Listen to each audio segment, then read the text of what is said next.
Dimanche dernier, le vice-premier ministre chinois Li Keqiang appréciait la Corée du Nord à améliorer ses relations avec les États-Unis et la Corée du Sud avant le sommet sur le nucléaire qui a eu lieu à Genève lundi dernier.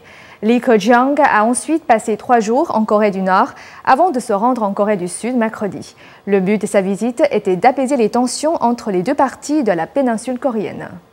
Li Keqiang, le secrétaire adjoint de partie du Conseil d'État du régime chinois, est arrivé à Pyongyang dimanche dernier pour une visite de 3 jours durant lesquels il a rencontré les hauts fonctionnaires nord-coréens.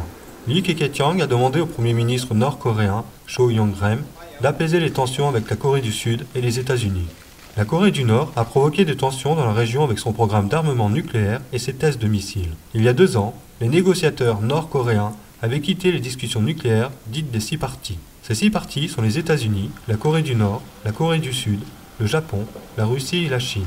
Le régime chinois désire reprendre le dialogue bloqué entre les 6 parties sur le désarmement nucléaire de la Corée du Nord. Le régime veut également maintenir sa relation amicale de longue date avec la Corée du Nord et forger de meilleures relations avec la Corée du Sud, qui est un partenaire commercial important. La Chine souhaite également maintenir sa longue amitié avec la Corée du Nord et améliorer ses relations avec la Corée du Sud, qui est un allié commercial encore plus important.